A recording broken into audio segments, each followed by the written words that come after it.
Hey, hello, everybody. My name is Mr. Reality. I'm joined with psychic medium Liz Cross. Liz, how are you doing? Wow. I am so excited to do this probe. This is going to be awesome.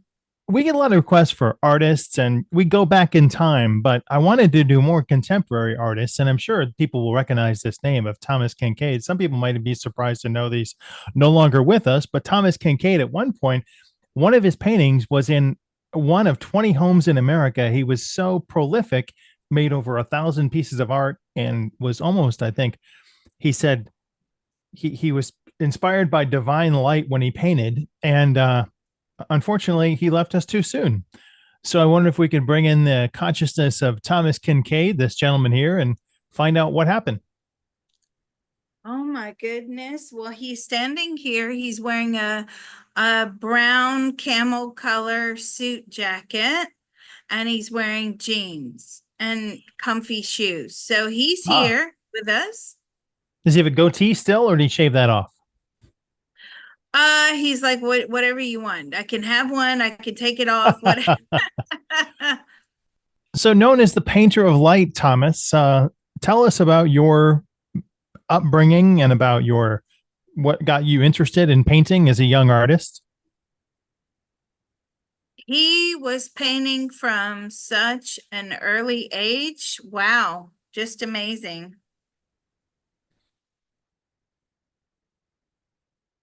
So, what inspired you? What inspired you?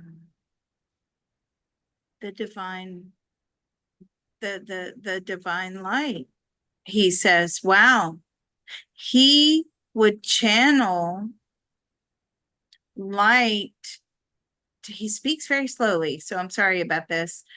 He would channel light into his hands. Half the time he didn't even know what he was going to paint. Oh, really? My next Yeah. question was about that process. Did he have the idea and then begin to paint, or did it come to him at the end? Did it come to you at the end? He would put the brush to the canvas and he said, then the idea would take a life on its own. So that's, he would start with just a color, maybe a little something in the corner. Did you start in the corner or did you start in the middle? He started in the middle and then it went from there. What's he consider the most inspirational painter that he looked up to growing up? Do you consider the most inspirational painter that you looked up to when you were growing up? He likes the classics, the classic landscapes, uh impressionist landscapes. He likes the use of light and how light was portrayed in the paintings. He's saying Hmm. he likes how that you could make shadows with the paintings as well, having streams of light or beams of light. He's telling me that he liked to make his paintings look godly, like there's always some sort of God spark going on in there. Mm. What was his? I want to know what an artist feels when they're done, because it's almost like it's your baby. So, what did he feel? What was his emotion like? Can you describe once he completed a painting to What us was, that aren't painters? yeah, what was the emotion like? When you finished? That's a good question. He felt whole. He felt complete. He felt as if he had produced something that would bring happiness into the world, and that made him happy. But that happiness was only fleeting, unfortunately, for him. Then he would go back into feeling depressed, and it was the painting that helped him cope. There was a lot of chaos going on in the childhood, and it was his form of escape. How long did that jubilation last after he was done with the painting before he went back into escapism of whatever vice he had in his lifetime? Sorry. So the question is, how long would it last? Yeah, when he was looking at the painting, enjoying it, saying, "Oh, I did that. That was great." I mean, was that a day? Was it a week? Was it an Mm. hour? And he went back into whatever vice that he had. How long would it take for you to look at the completed work and be happy? How long did that last? About a day. About a day. By the time the next day rolled around, he was depressed again. And let me tell you, he was an absolute nightmare to live with. He acknowledges that In some what way was he a nightmare? because he's saying that this was like an obsession. And he is saying that, anything else was standing in his way because it was the only way he could really fight the depression. And that was what was motivating him to make new work to kind of fight that depression. It was almost another, I don't want to put words in his mouth, but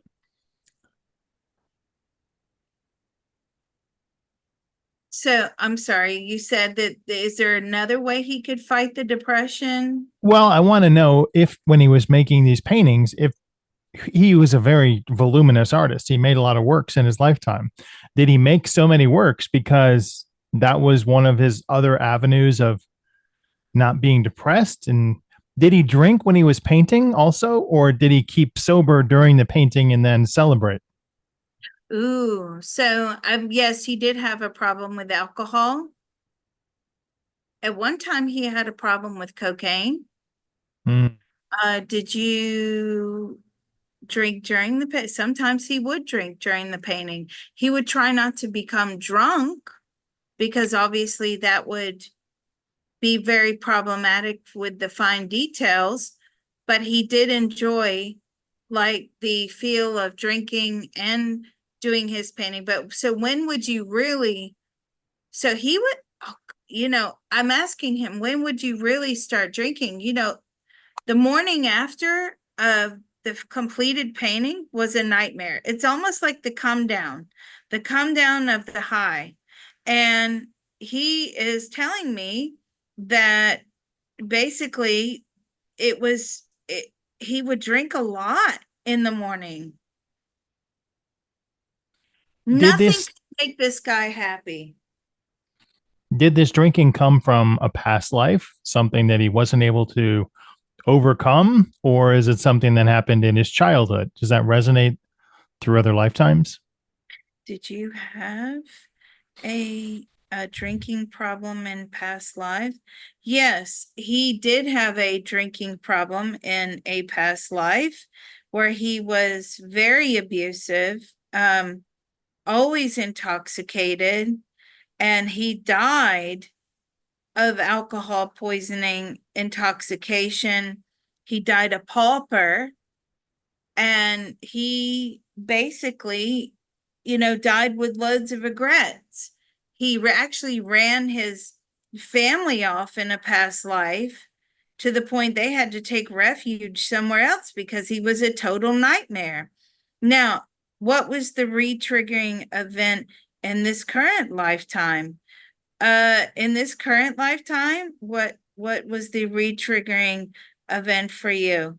He kept crying out to his mother or female caregiver that he was being abused, and she would turn a blind eye. That's in this lifetime or the Thomas Kinkade lifetime? Is that in the lifetime of Thomas Kinkade? Yes, it is. How does he feel about his home being, I don't know if it was put in Sacramento? He spent most of his time there. Did he, now his home is like maybe an historic landmark? What does he feel about the legacy that he left behind as Thomas Kinkade? Is he angry at himself for succumbing? Well, let's do it shorter. So we ask him like shorter questions. Is he happy his home is being recognized? Yes, and he will see that home and admire his works that he left here on the earth plane in his next lifetime. In his next lifetime, he's going to be an art dealer. Hmm. So he's going to be on the other side of the being a painter, right? He's going to experience it from that point of view. And why? Because art is very important to him, but it was more important to, in the next lifetime, he says, to make sure that it goes energetically to the right person. Was he a famous painter or a painter in previous lifetimes? Ooh, were you a famous painter in a previous life? No, this is the first lifetime that he actually has been an artist, a painter. Here's the article about home designated an historic landmark. Is he angry at himself, or does he have any judgment upon himself, or he passed away from alcohol abuse and I think a another drug overdose? Maybe it was Valium. What does he feel about that? Does he harbor regret now? What is like the emotional shift like from Mm, living to where he's at now? yeah, that's a good question. How do you feel about it? I mean, he just says on a soul level, he has to do better, right? Painting was supposed to be an outlet to fix these problems energetically, and it didn't do it for him. And so he's gonna try. He has to face this again, unfortunately. And in the next lifetime, he's going to become very emotionally attached to artwork in the art gallery, right? And he's telling me one of the hardest things in his next lifetime is letting go of these paintings when they are bought and that emotional attachment to them. So it's quite interesting. These paintings that he's going to come across in the next lifetime are supposed to heal him and heal these problems, but it's going to be a difficult challenge. It says he had a cache of dark art that was diametrically opposed to the paintings which made him famous, discovered by the family in 2012 after his tragic death at 54. Can you talk to us about that? Those were when he was in times of absolute deep depression and despair. And it was really just trying to release that emotion, but he realized that it just wouldn't go away. So that's why he was drinking and doing, using drugs. It was really to numb those feelings as much as possible so he could carry on making works for the world.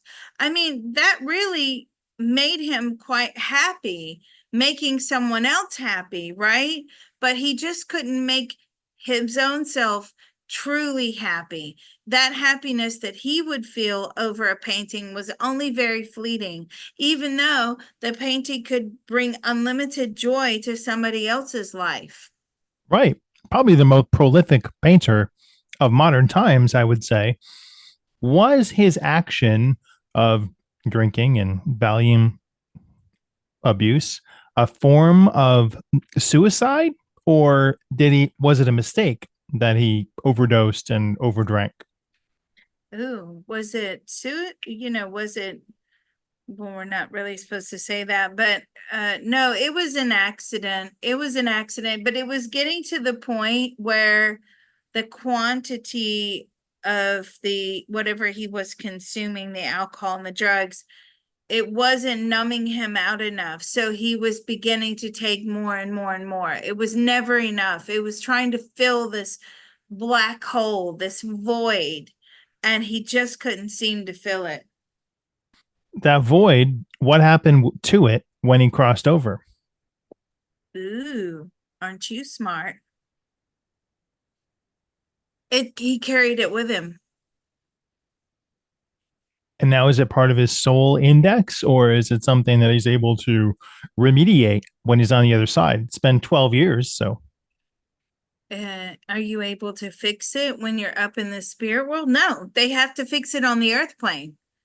That is something that we keep getting consistently over Right. and over again. These confirmations that you don't heal these unresolved issues in spirit.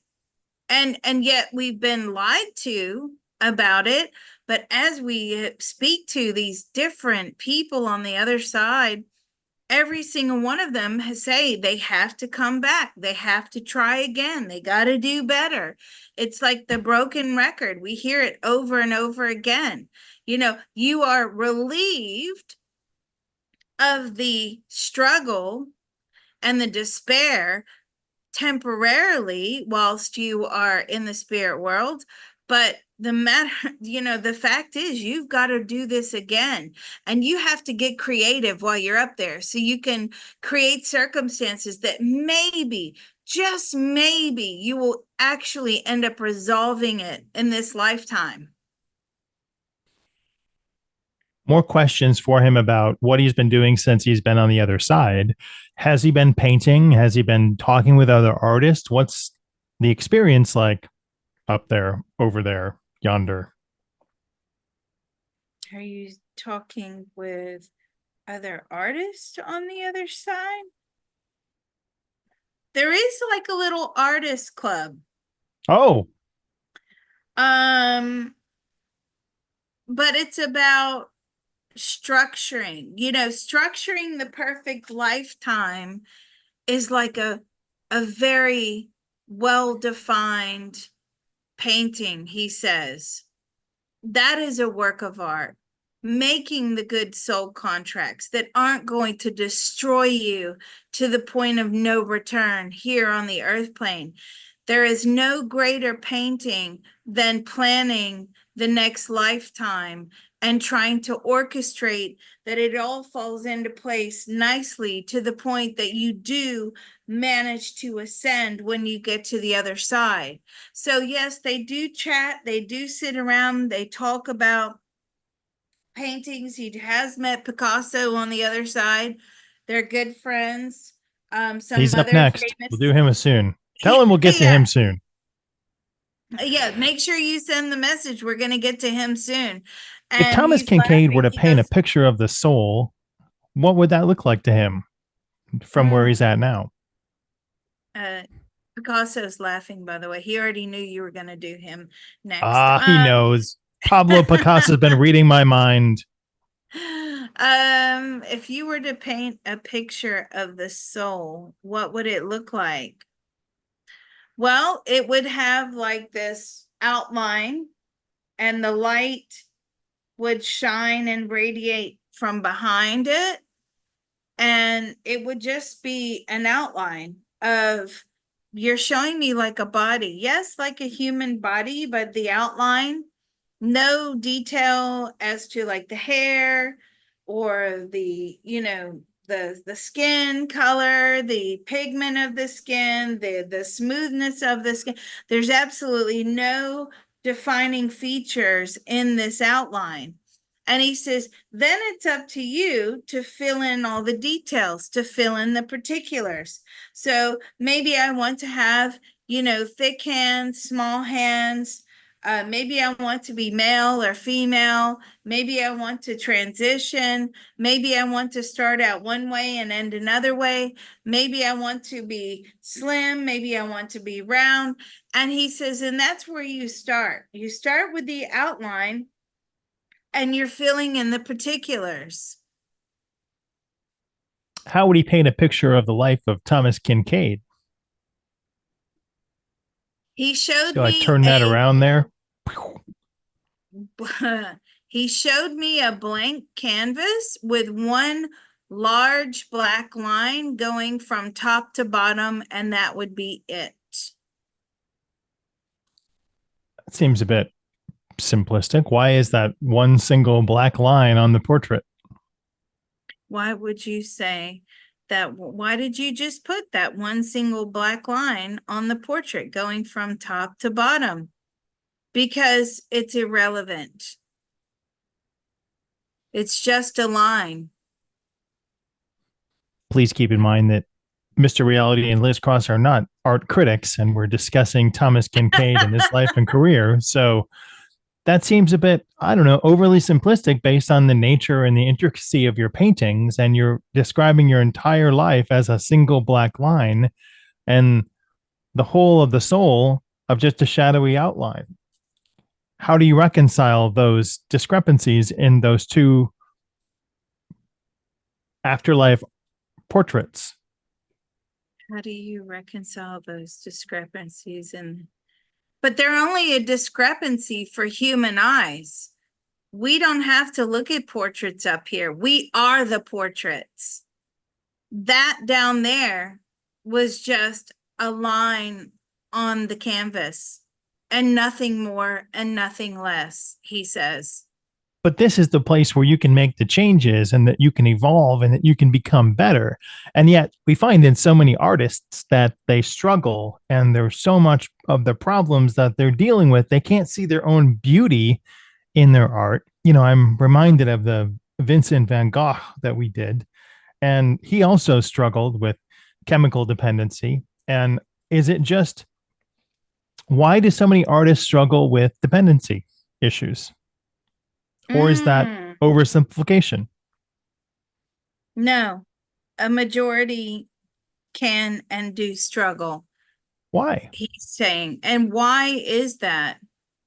Because we're looking for an outlet. We're constantly looking for this outlet to fix the complicated, irrational, negative, uncontrollable, these are all his words, feelings. He goes, I could go on and on. I'm like, okay, please don't. But he goes, how many more words would you like? But these these complicated feelings going on the inside, most artists, in his own personal thoughts, feelings, and opinions, are mentally ill, he says. They're dealing with some sort of mental illness that is beyond their control. And this is their outlet. This is the only way that they cope. This is how they get recognition. This is how they get praise. A We true found that in a artist. number of different artists that we probed too. They've had suffered from some type or many multiple mental illnesses.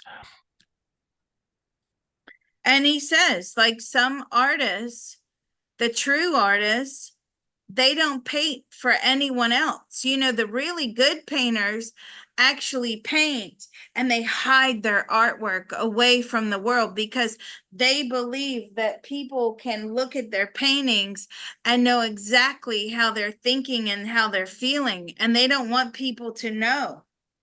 He says there's a lot of major painters out there that do this all the time. They should wear a tinfoil hat so that you can't see what the artist is thinking. What other artists has he met while on the other side?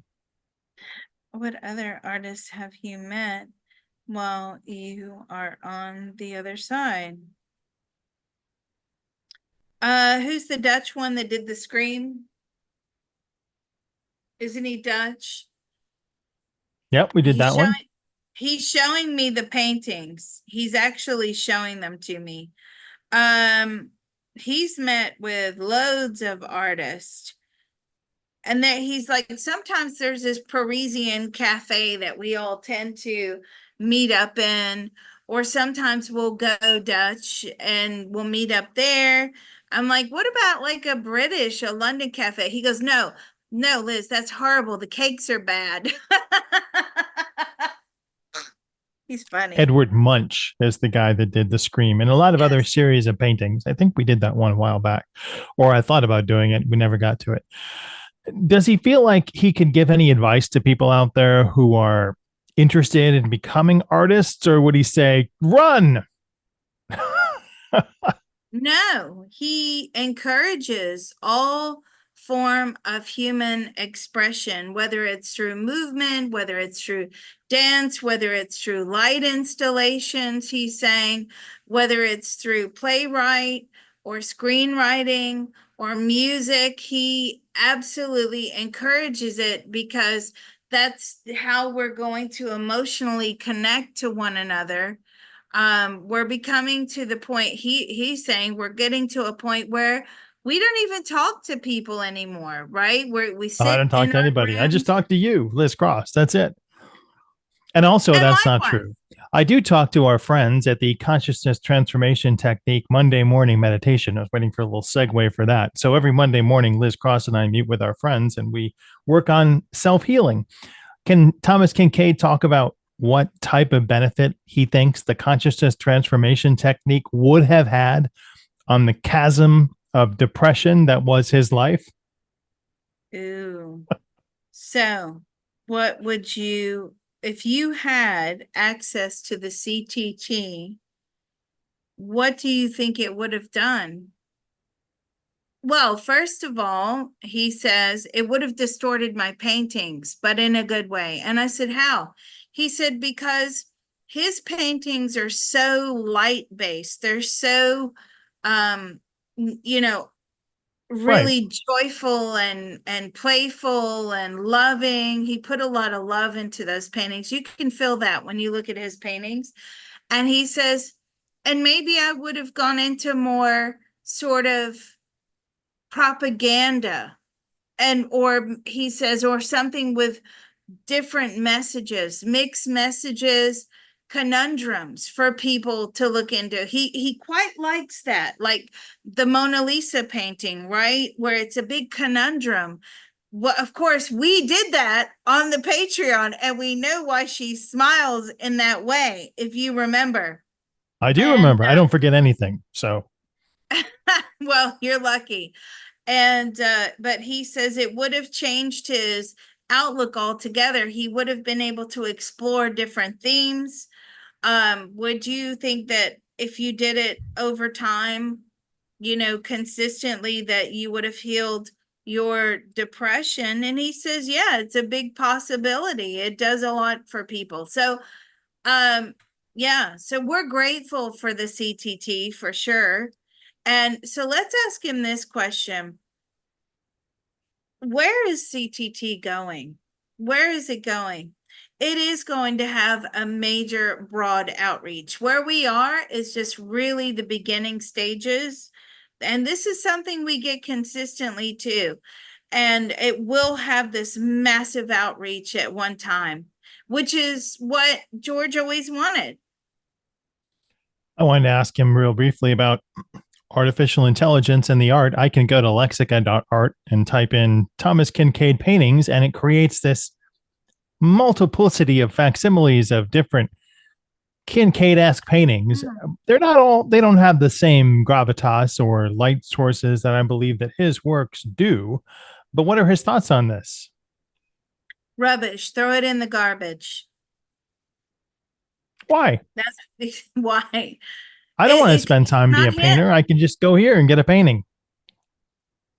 but it's not the same. It's not the Why? same as paying someone or investing in the emotional output that someone wanted to share. This is just rubbish. This is garbage.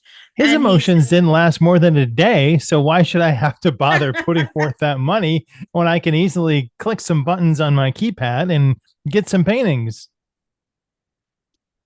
no, his emotion, but they did last.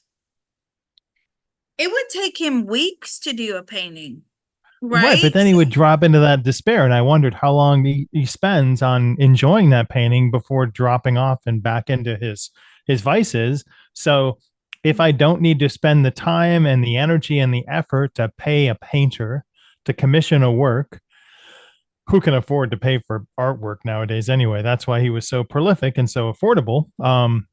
Did he paint for himself or did he paint for others? Did you paint for yourself or for others? He painted for the good of everyone else. He wanted to bring beauty and light into other people's lives. He wanted them to look at the paintings and have a smile on their face. It wasn't complicated. It was just a picturesque scene of natural beauty There was no hidden message in his paintings whatsoever. Certainly not the ones that we've seen. Now, the dark Right. ones, These are not Thomas Kinkade paintings. These are artificial intelligence paintings that we're looking at now for just important, fun things to do.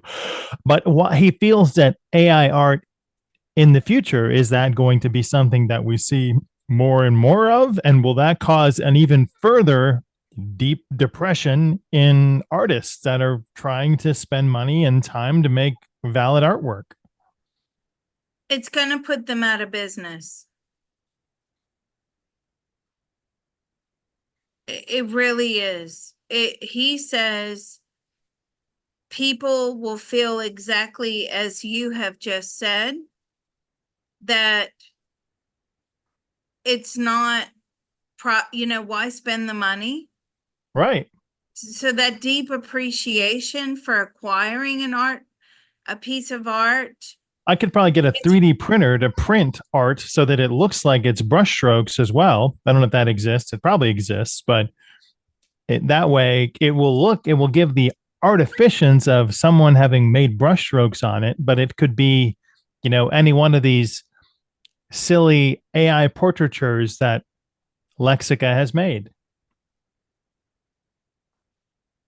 and right, right, exactly. But art will be reserved, really, this type of art will be reserved in the future for the elites, right? And people will not be, if you're not buying and supporting the artist for doing a job, then they can't afford to create art anymore. They have to go out and get a real job, is what he's saying.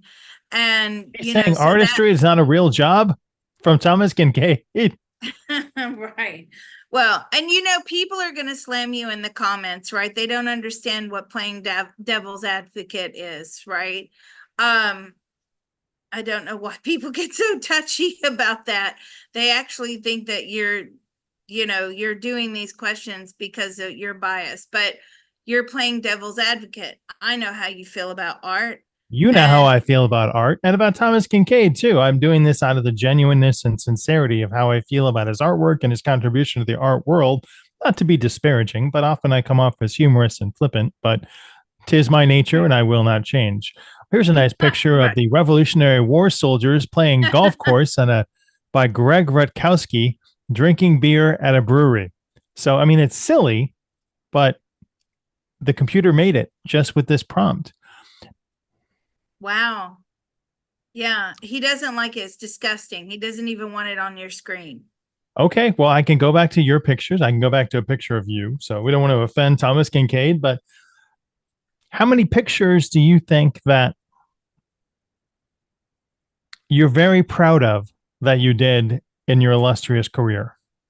How many Like pictures? genuinely, sincerely. About five. What? Five. He's got a top five. And they're not as popular as most of his other paintings, right? What are they of? Or one of them of? What are they of? One is a tree and this intricate detail of a tree. And if you look closely, you can see things living in the tree. Most people don't see that. And he worked hard to disguise that, he's saying. Um, and water, there's water there, and of course there's fish in the water, but again, you have to really study this painting very, very closely in order to pick up on those small details. So those are the things that he likes. He likes it when he hides things in paintings, and the fact that they've been shown to other people and people haven't picked up on it. He likes that. Is Bob Ross invited to the professional painting meetup that happens at the cafe? Ooh, is Bob Ross invited? No, he likes to do his own thing. That's Bob. Thomas Kinkade, we really appreciate your time. Liz Cross, I appreciate you, and each and every one of you listening. We appreciate your value as a subscriber, a listener. Share, scribe, and share and subscribe and give us a thumbs up. And go back and look at some of the old videos that Liz and I put together and the other interviewees put together. They're a lot of fun. Absolutely. That's amazing. Thank you for bringing this to everyone today. This was totally Mr. Reality's idea, so please give him a tip in his tip jar. It will be listed in the Thank you, comment. everybody.